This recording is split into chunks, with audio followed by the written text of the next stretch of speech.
Hello student, welcome to Exambee. आज के session में हम डिस्कस करेंगे लास्ट 20 डेज में एसबीआई क्लर्क के लिए कैसे प्रिपेयर करें। आपको जैसा पता ही है हमारी एग्जाम डेट है आ चुकी है, ठीक है। और अब हमारे पास बहुत कम टाइम है। इस टाइम में हम एसबीआई क्लर्क के लिए कैसे प्रिपेयर करें, आज के सेशन में हम डिस्कस करेंगे। सबसे पहले हम एसबीआई क्लर्क का क्वांट सेक्शन का एक सिलेबस देख लेते हैं कि हमारे कौन से टॉपिक क्वांट सेक्शन में आएंगे। तो देखिए, आपका first topic is a number series. Next is a data interpretation, simplification and approximation, quadratic equation, data sufficiency, ratio and proportion, profit and loss and discount, average, mixture allegation, percentage, time and work, simple interest and compound interest, time and distance, partnership, ages, probability, permutation and combination. ये हमारे SBI clerk का syllabus है, quant section के topic है। अब इस topic में से कौन से ऐसे टॉपिक है हमें लास्ट टाइम पे क्लियर होना चाहिए, जिनका वेटेज हमारे एग्जाम में काफी अच्छा आने वाला है और लास्ट टाइम में हमें मोस्ट इंपॉर्टेंट टॉपिक को हमेशा प्रिपेयर करना चाहिए, ठीक है। तो उसके लिए हम एक ओवरव्यू देख लेते हैं टॉपिक वाइज वेटेज, ठीक है, जिसके बिहाफ पे हम एक स्ट्रेटेजी बना के लास्ट 20 डेज में प्रिपरेशन करते हैं। तो चलिए देखते हैं। देखिए, यहाँ पर हमने topic wise weightage last 4 year का प्रीवियस ईयर क्वेश्चन पेपर के अकॉर्डिंग देख रहे हैं। देखिए, first topic is DI, data interpretation, जिसमें लास्ट 4 ईयर में अगर हम वेटेज की बात करते हैं तो 5 to 9 मार्क्स, यानी एक डीआई तो कंफर्म आएगी। 5 क्वेश्चन पे बेस 2 डीआई भी आ सकती है, जैसे 2023 में 2 डीआई आई थी।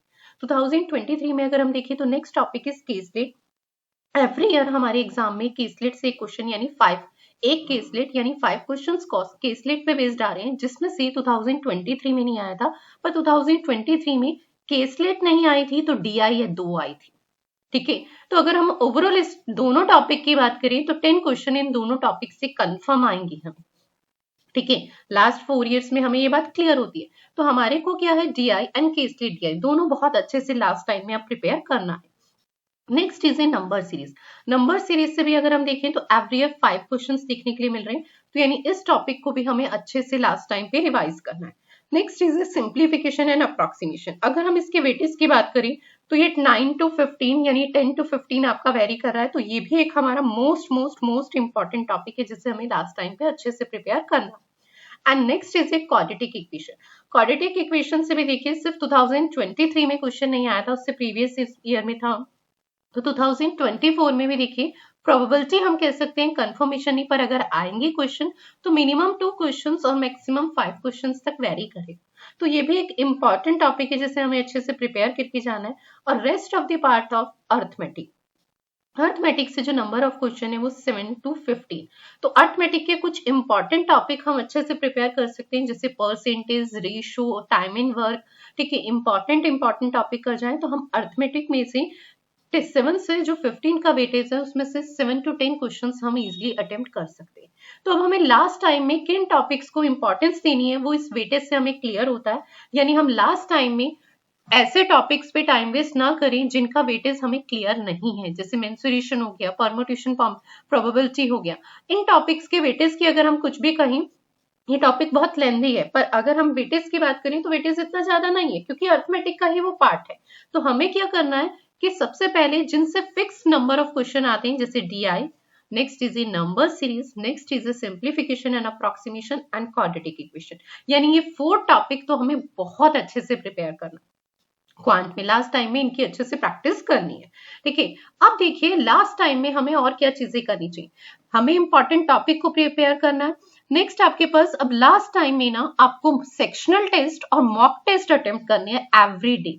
मॉक टेस्ट हमारे एग्जाम को क्लियर करने में ना सबसे इंपॉर्टेंट रोल प्ले करता है, ठीक है। इसके लिए एग्जाम भी देखिए लेके आया है आपके पास एक मॉक टेस्ट की बी किट, जो सिर्फ ओनली 99 रुपीज में है। इस 99 रुपीज में आपको देखिए 40 फुल लेंथ मॉक टेस्ट मिलेंगे, 6 प्रीवियस ईयर क्वेश्चन पेपर मिलेंगे, 128 चैप्टर टेस्ट मिलेंगे एंड 206 आपको सब्जेक्ट टेस्ट मिलेंगे, ठीक है। तो अगर आपका कोई सेक्शन वीक है तो पॉइंट समझना, आप उसके अकॉर्डिंग जो आपको सब सेक्शनल टेस्ट होता है, ठीक है, क्वांट सेक्शन का, रीजनिंग का, इंग्लिश, तो आपको ओनली 99 रुपीज में देखिए कितना कुछ, जिससे आप अच्छे से अपने एग्जाम की प्रिपरेशन और प्रैक्टिस कर सकते हैं, ठीक है। और मॉक टेस्ट हमारे एग्जाम को क्लियर करने में ना बहुत इंपॉर्टेंट रोल प्ले करता है।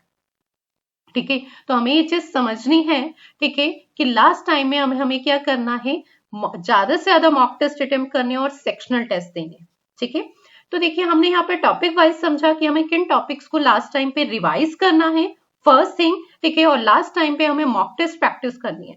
अब साथ के साथ हम ये भी देखते हैं कि हमें किन बातों का लास्ट टाइम में ध्यान रखना है और ऐसी कौन सी बातें हैं जिन्हें हमें अवॉइड करना है और ऐसी कौन सी गलतियां हैं जिन्हें हमें रिपीट नहीं करना है। ठीक है, तो फर्स्ट आपके पास देखिए lack of the proper time management. आपके पास अब बहुत कम टाइम है, तो आपका जो टाइम मैनेजमेंट होना चाहिए वो बहुत अच्छा होना चाहिए। आपको per day minimum 2 mock test और जो सेक्शन आपका वीक है उसका +1 सेक्शनल टेस्ट अटेम्प्ट करना है, तो उसके लिए आप एक टाइम सेपरेट कर दीजिए। देन आप अदर्स जो आपका क्यूआरए सेक्शन है इसके लिए भी आप एक टाइम स्लॉट डिवाइड कर दीजिए कि क्वांट के इंपॉर्टेंट टॉपिक्स को आप इस टाइम भी रिवाइज करेंगे, रीजनिंग देन इंग्लिश। ठीक है, तो आपका टाइम मैनेजमेंट बहुत अच्छा होना चाहिए। Next is a neglecting regular mock test. आप क्या है, मॉक टेस्ट को ना क्या करते हैं, नेग्लेक्ट करते हैं, सोचते हैं मॉक टेस्ट से क्या होगा। नहीं, आपको एवरी डे, अभी मैंने बताया कि 2 एमटी अटेम्प्ट करने मिनिमम। ठीक है, ये मिनिमम का क्राइटेरिया और +1 सेक्शनल टेस्ट जो सेक्शन आपका वीक है। ठीक है, और आप क्या करते हैं, स्किपिंग दी करंट अफेयर सेक्शन। आप क्या सोचते हैं कि करंट अफेयर को स्किप कर जाते हैं, नहीं बेटा, आपको हर सेक्शन को क्वालिफाई करना है, तो ऐसा नहीं होगा। ठीक है, आपको मेंस में आपके पास करंट अफेयर्स का सेक्शन रहता है, तो उसके लिए आपको रेगुलर 10 मिनट्स भी अगर आप रेगुलर प्रिपेयर करते हैं तो फाइनली मेंस में आपके पास बर्डन नहीं आएगा। ये चीज आपको समझनी है। ठीक है, अब क्वांट में आप क्या करते हैं, not focusing the conceptual clarity in the quantitative aptitude. आपको क्वांट में जब क्वेश्चन को करना है ना, अटेम्प्ट करना है, तो आपको कॉन्सेप्ट पे वर्क करना है। आप कॉन्सेप्ट से उसे क्वेश्चन को अटेम्प्ट कीजिए, फॉर्मूले बेस्ड रटिए नहीं। ठीक है, next is not understanding the exam pattern. आप एग्जाम पैटर्न को अच्छे से समझते ही नहीं कि किन क्वेश्चंस को हमें अटेम्प्ट करना है, किन क्वेश्चंस को हमें स्किप करना है। तो हमें एग्जाम पैटर्न को बहुत अच्छे से समझना है। ठीक है, और ये मॉक टेस्ट आपको प्रैक्टिस में ना बहुत अच्छे से चीजें क्लियर होंगी। ठीक है, तो लास्ट टाइम पे इसीलिए बार बार बोल रही हूँ कि आपको इन 20 डेज में ना मैक्सिमम से मैक्सिमम मॉक टेस्ट प्रैक्टिस करनी है। इंग्लिश सेक्शन बहुत सारे स्टूडेंट्स का, अगर हम नॉर्थ इंडियन स्टूडेंट्स की बात करें तो उनका इंग्लिश लैंग्वेज या इंग्लिश सेक्शन क्या होता है, बहुत वीक होता है। ठीक है, तो हमें उसे इग्नोर नहीं करना है, हमें उस पर भी टाइम देना और उसमें भी हमारा स्कोर बेटर होना चाहिए। ठीक है, अब हम क्या करते हैं, जब मॉक टेस्ट अटेम्प्ट करते हैं, not analysing mistake in previous attempt. हमारे पास हम जो भी मॉक टेस्ट दे रहे हैं, हम उसमें हम क्या मिस्टेक कर रहे हैं, किस सेक्शन में मैंने कौन से क्वेश्चंस को अटेम्प्ट किया तो मेरा स्कोर कम रहा, कौन सा ऐसा सेक्शन था जिसे मैंने पहले अटेम्प्ट किया तो मेरा स्कोर क्या है, बेटर हुआ। तो हमें अपनी मिस्टेक से चीजों को सीखना है।